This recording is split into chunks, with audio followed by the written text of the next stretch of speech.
Ici, je traite ce portique qui a 4 travées de même portée et 4 niveaux chargés comme vous le voyez là. J'utilise Robot Structural Analysis. Pour ce faire, j'entre dans le menu Outils. Je clique sur Préférences de la tâche et puis sur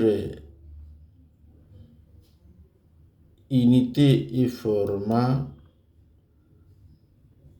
pour choisir les unités des dimensions de la structure et de la section. Vous voyez la dimension de la structure. On a écrit mètre, je conserve mètre, mais aussi si je veux, je peux changer. Il suffit que je clique là pour mettre par exemple les centimètres. Mais je préfère mettre parce que ce sont des grandes dimensions. Le nombre qui est à côté, c'est un nombre décimal. Le nombre de décimaux, 321, veut dire on aura 3 nombres, mais 3 chiffres après la virgule. Si je veux des chiffres, je clique sur cette flèche gauche. Ça va écrire 21. Ici en bas, là où il y a la dimension de la section, à centimètres, je peux cliquer sur la flèche gauche pour dire qu'il n'y aura pas de nombres décimales. Je peux laisser comme ça, là où il y a un pour dire un chiffre après la virgule. Si je clique sur la flèche droite, ça va écrire 21 pour dire qu'il y aura des chiffres après la virgule. Je clique sur force pour harmoniser les unités des éléments liés à la force. Là, on voit que la force est à kilonewton.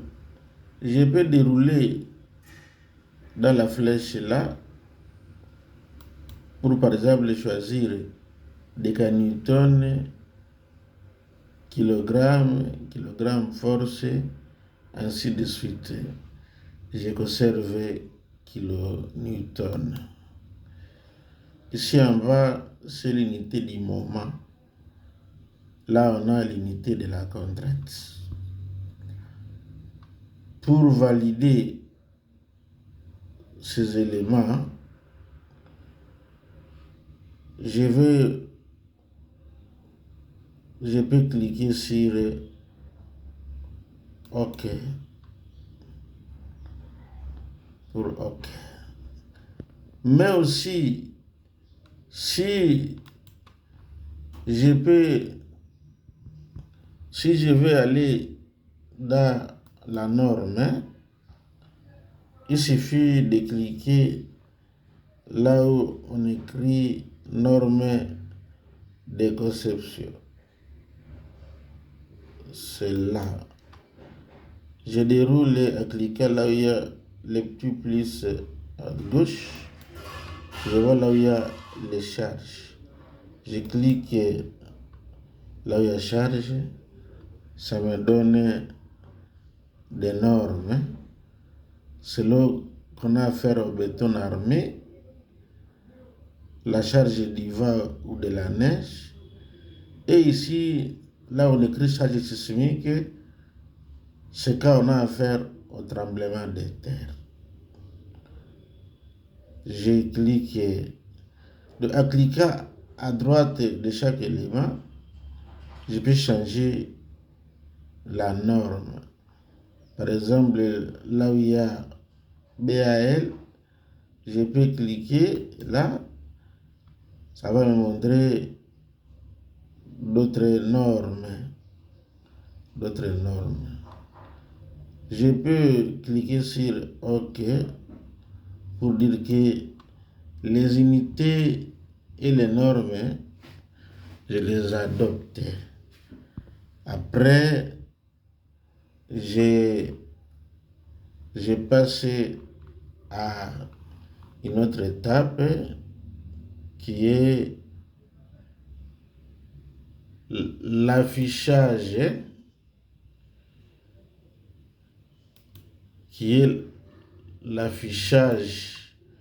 là où on a beaucoup d'éléments, mais moi j'ai visé à afficher les grilles parce que je dois avoir le quadrillage, la graduation du point de vue vertical et du point de vue horizontal. J'ai dit afficher la grille et l'icône ici et ici l'élément qui montre que j'ai vu d'afficher les grilles. Les voici. C'est ce qui sert, qui vient de changer de forme. Après ça, il faut que je détermine les repères et que je trace les axes. Pour ce faire, je pars de la structure et ici, définition des axes. Des axes, ça y est là. Je peux aussi avoir ceci d'une autre manière. Voilà, j'efface ça et je clique sur l'icône qui est sur la partie verticale droite. Il y a l'icône de définition des axes. Je clique là. Vous voyez, le même tableau vient de s'inscrire. J'adopte le système cartésien. On peut aussi adopter le système cylindrique. Le système cartésien, c'est ce que j'adopte, alors je dois cliquer là pour assembler. Je peux tracer les lignes. Pour Y, on trace les lignes verticales et pour Z, les lignes horizontales. Je clique sur X. Je vais adopter les libellés A, B, C, D. Ici en bas, je déroule pour cliquer là où il y a A, B, C. Je vais tracer la ligne A. La position est à 0, 0. Pour répéter, je vais dire 1. Là où il y a l'espacement, je vais marquer 0 et je peux retourner pour mettre les majuscules qui correspondent au calage des nombres. Je mets 0 et je clique sur ajouter. Là vous voyez que les points A viennent de se marquer 0, 0. Comme les autres points sont équidistants de 4 mètres, là où il y a répété, Je clique en haut pour mettre 4. Et là, il y a espacement. Je mets 4 parce que les différents points sont distants de 4 mètres.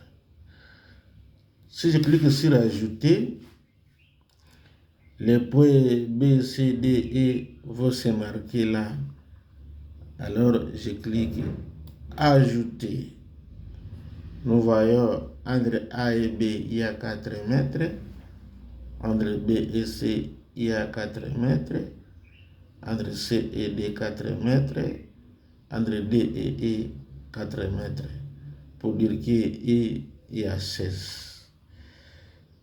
Je trace alors aussi les lignes horizontales en cliquant sur Z. Le libellé sera 1, 2, 3, 4. Je commence par la ligne horizontale nommée 1. Là où il y a à répéter, je vais mettre 1. L'espacement, je vais mettre 0 afin d'écrire 1. Là aussi, comme je l'ai montré ici, les lignes horizontales ont la même distance H qui est égale à 3 mètres 10. C'est pourquoi je veux dire répéter 4 fois la distance de 3 mètres 10. J'appuie ou je clique sur ajouter. Je vois les 5 points, les 5 lignes qui sont là. J'appuie sur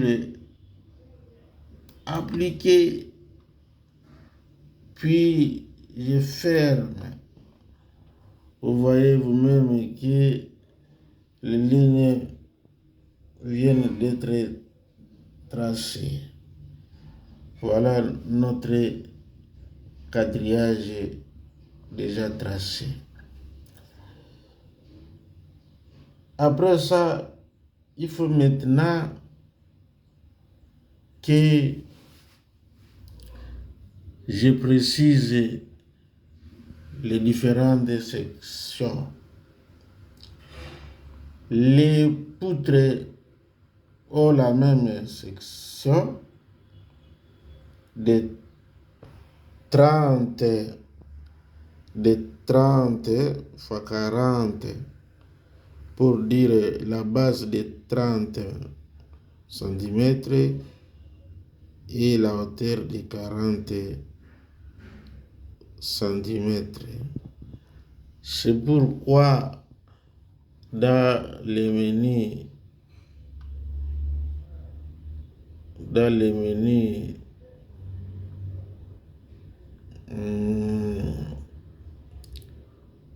profilé,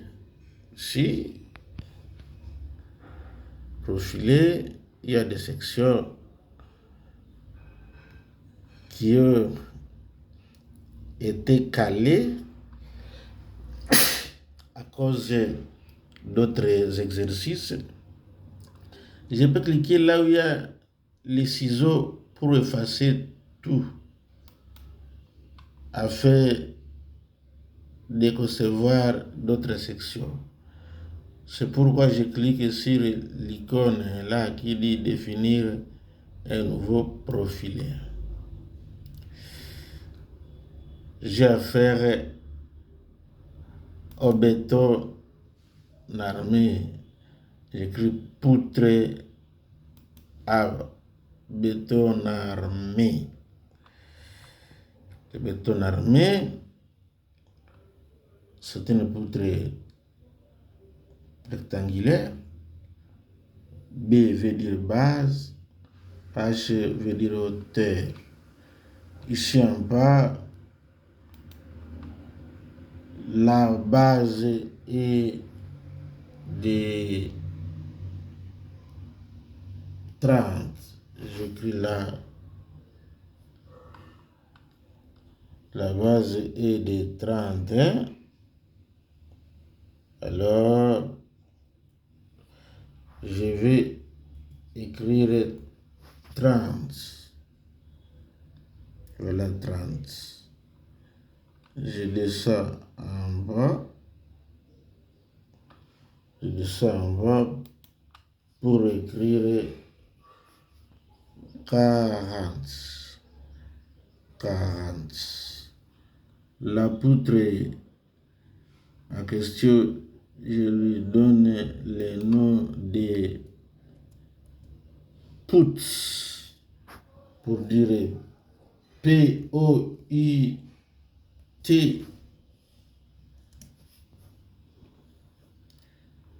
Je vais adopter quelle couleur? La couleur bleue. Voilà. Je clique sur ajouter. Sur ajouter. Puis je ferme. Voilà déjà. Je viens de faire l'écalage de cette poutre-là. C'est maintenant le tour des colonnes. Je clique sur définir nouveau profilé. Là, je déroule pour cliquer là où on a poteau à béton armé. GI.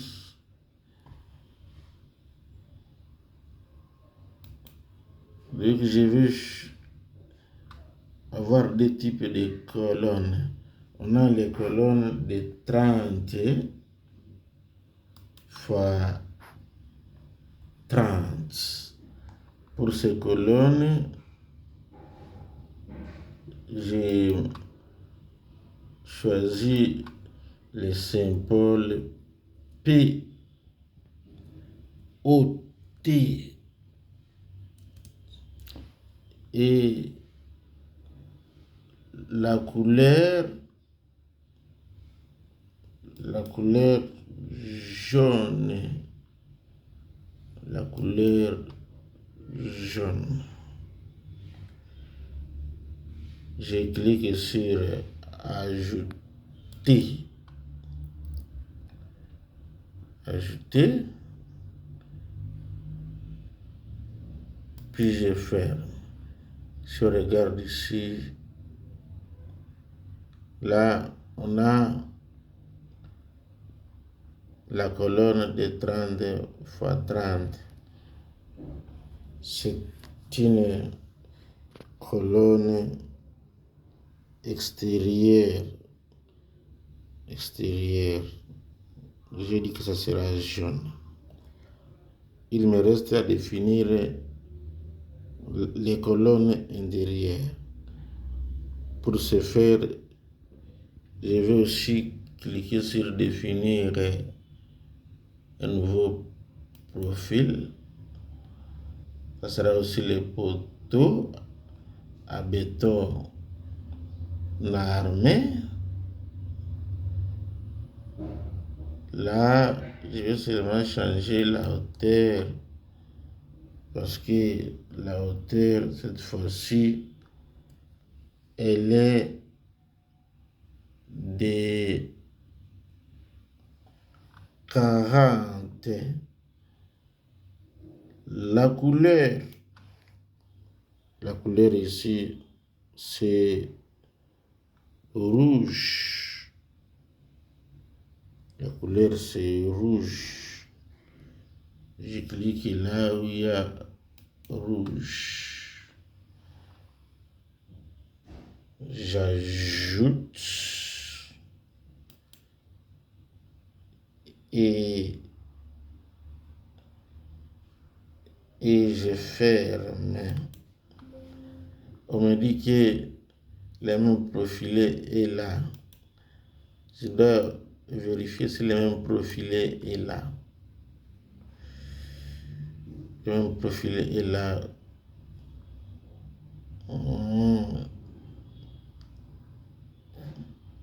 J'écris poteau 30 x 30. La poutre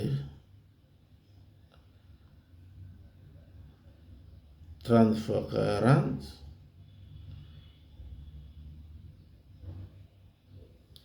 Là où il y a poteau ici, il faut que je change au lieu de rester avec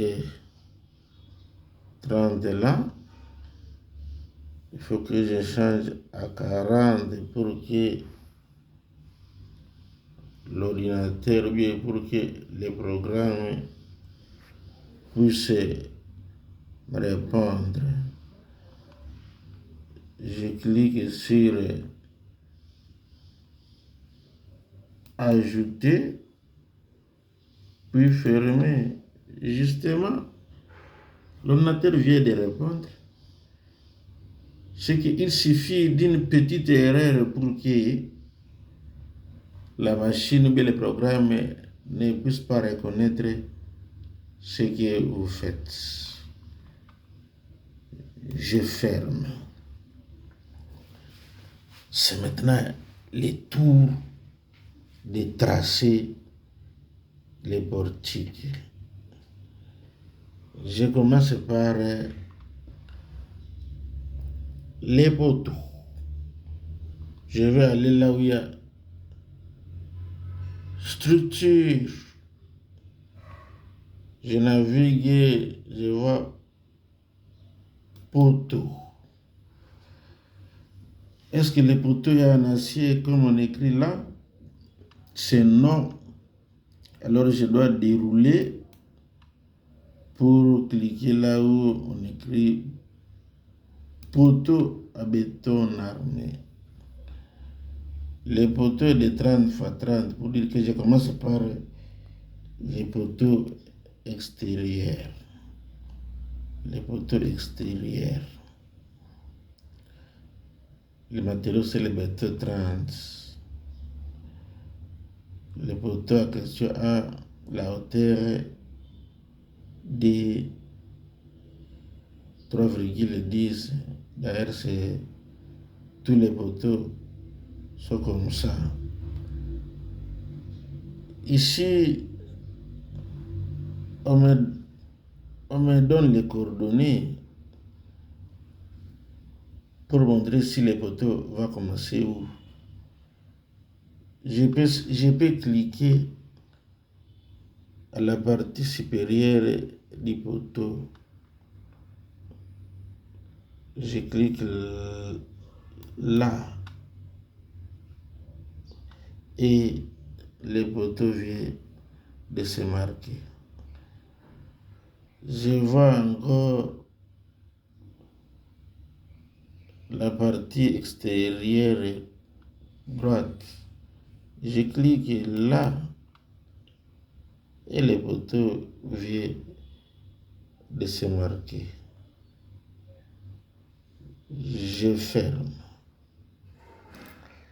Je trace alors le poteau intérieur. J'appuie sur structure, poteau.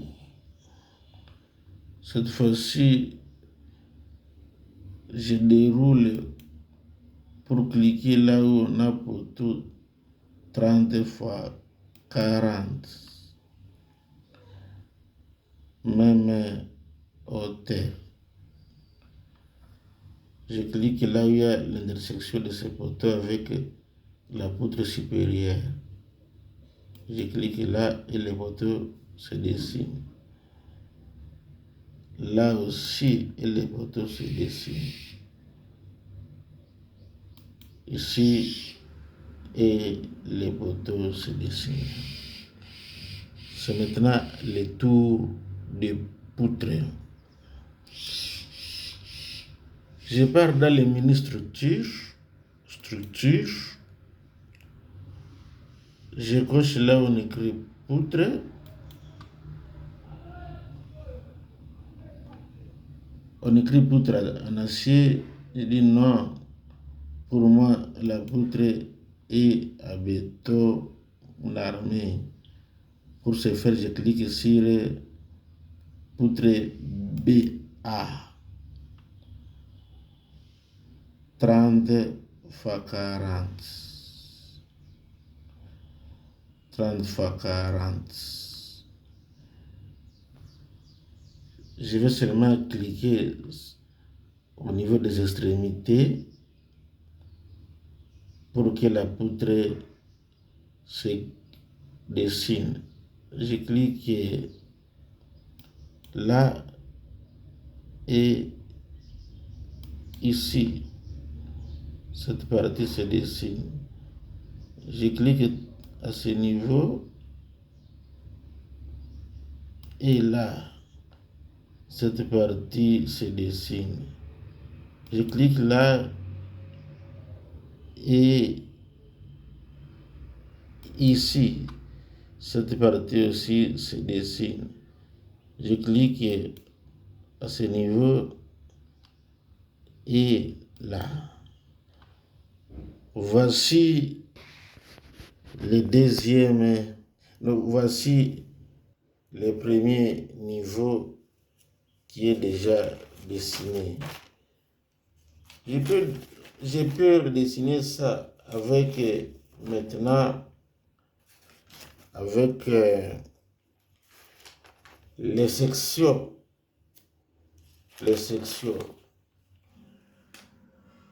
Qu'est-ce que je peux faire pour que je dessine ça avec les sections? Là, il faut que j'entre dans les menus affichage. Voilà les menus affichage. Je regarde là où il y a attributs. Je clique là où il y a attributs. Je vais cliquer aussi là où il y a croquis. Parce que je vais dessiner un croquis. Je clique là où il y a croquis.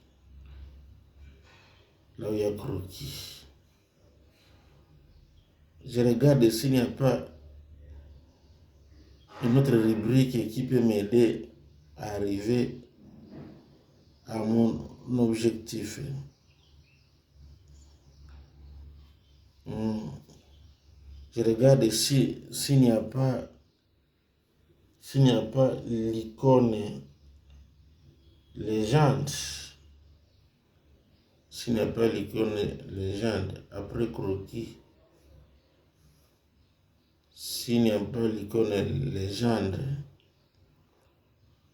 je peux revenir au menu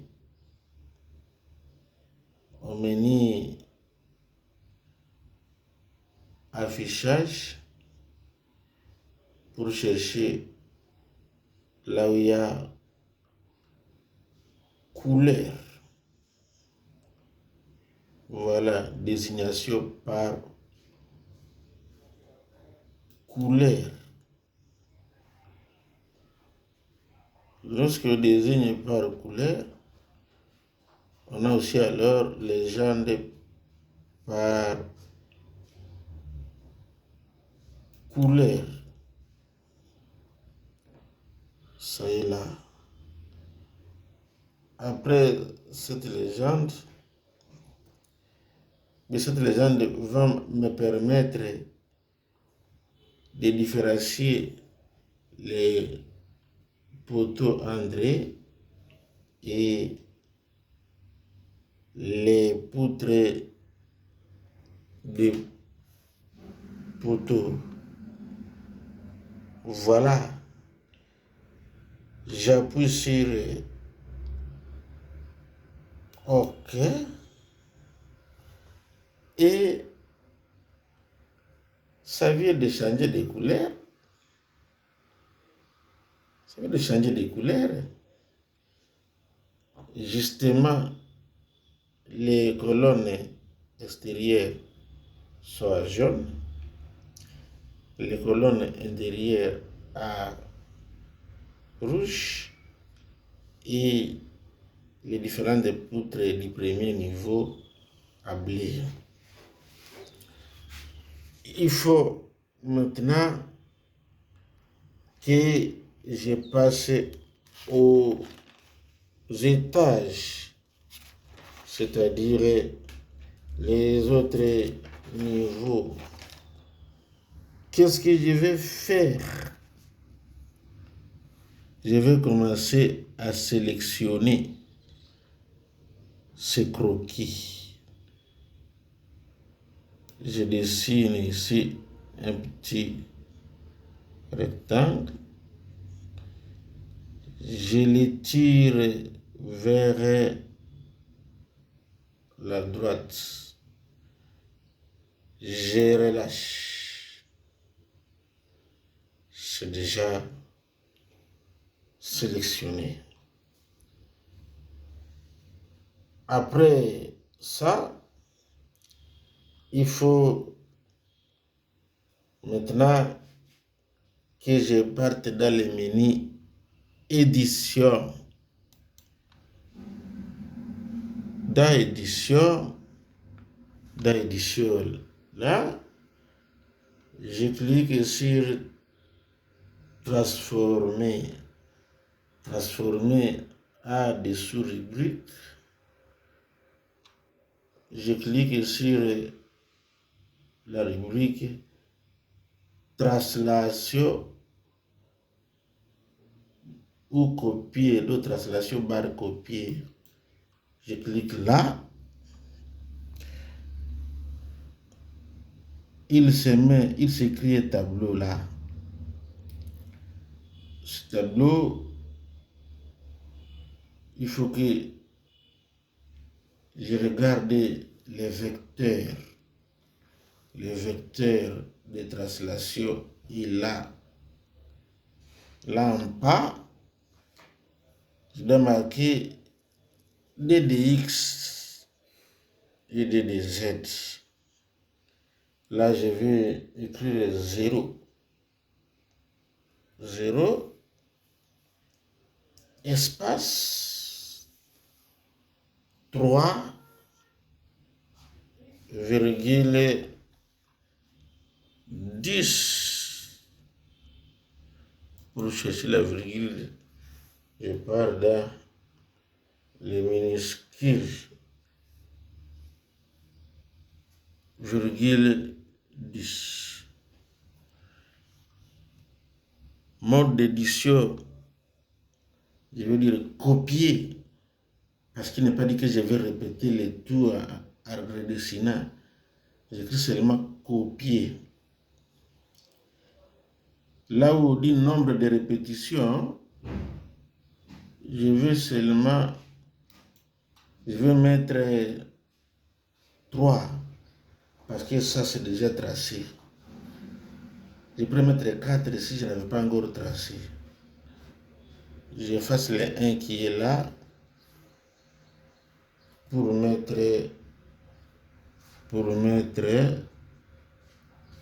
3. Voilà 3. Je clique sur appliquer. Quand je clique sur appliquer, je vois que mon portique vient de se dessiner. Il faut alors que j'ai passé aux appuis. Pour tracer les appuis,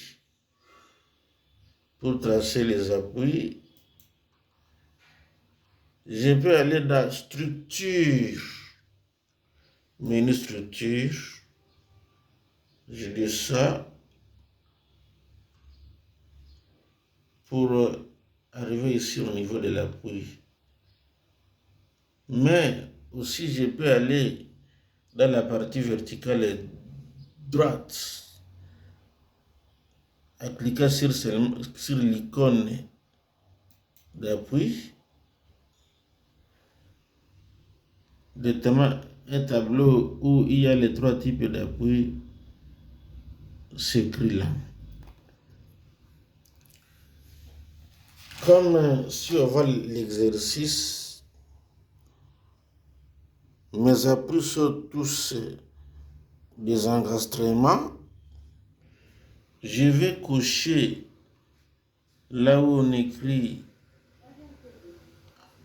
enregistrement.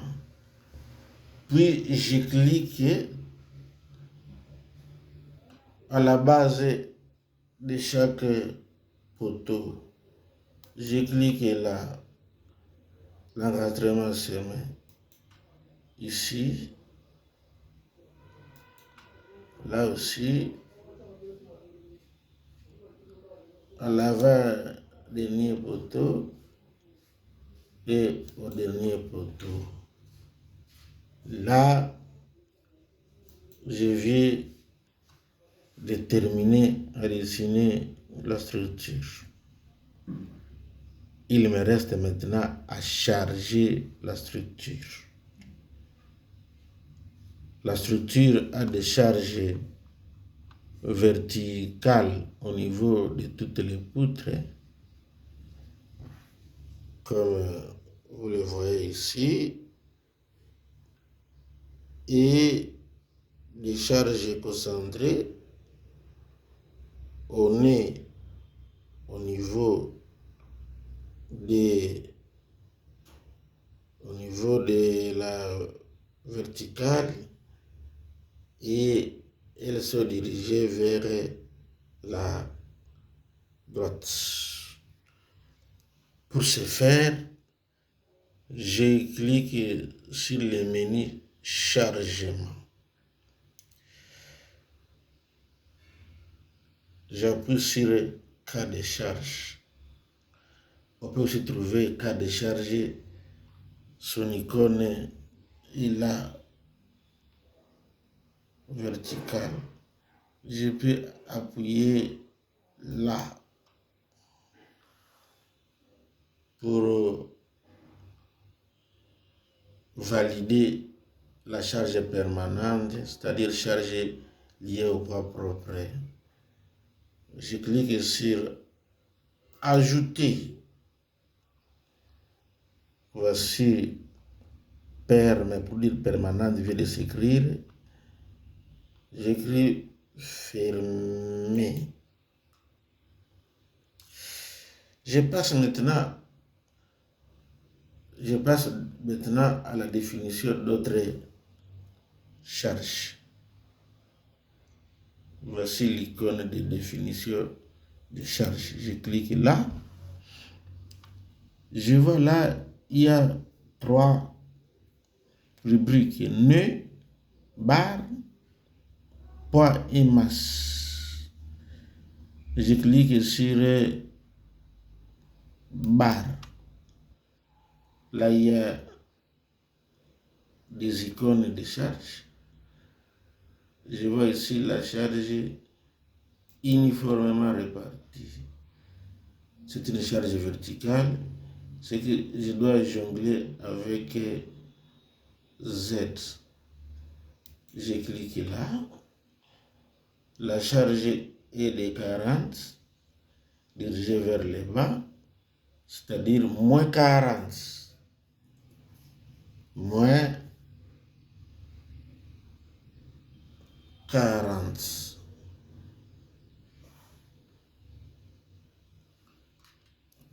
40. Voilà ma 40 que je viens de noter. Je clique sur ajouter. Ajouter. Je vais ajouter sur toutes les poudres. Je dis appliquer. Comme je dis appliquer, je clique sur chaque poudre et la charge se met là. Je commence là. Ici aussi. Là. Ici aussi.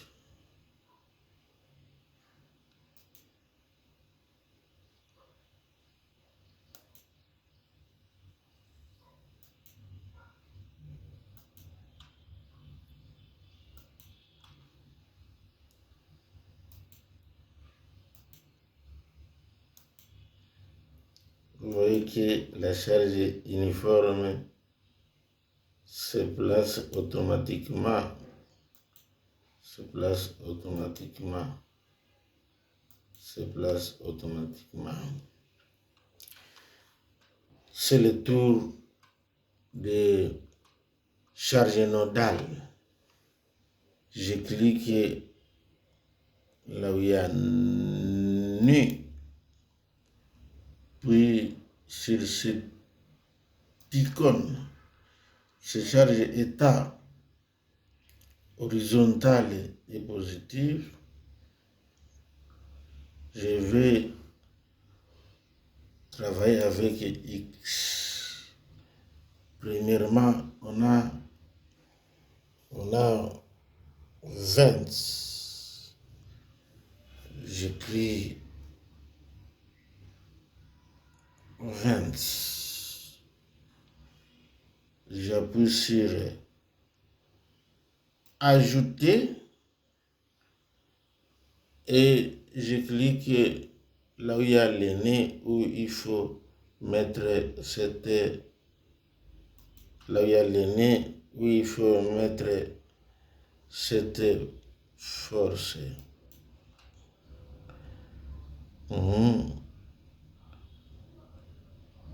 Je clique là où il y a le nez où il faut mettre cette force et la force doit s'y appliquer facilement parce que j'ai dit que c'est une force nodale. Cette force de 20.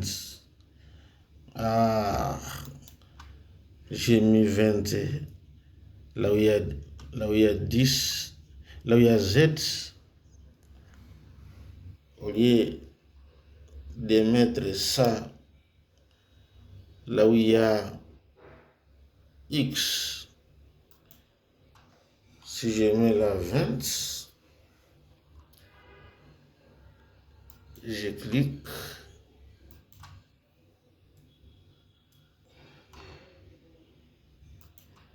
Puis appliquer. J'aurai à mettre les forces. Je peux continuer comme ça jusqu'à la fin. Voilà et puis comment on peut évoluer avec l'exercice. Merci.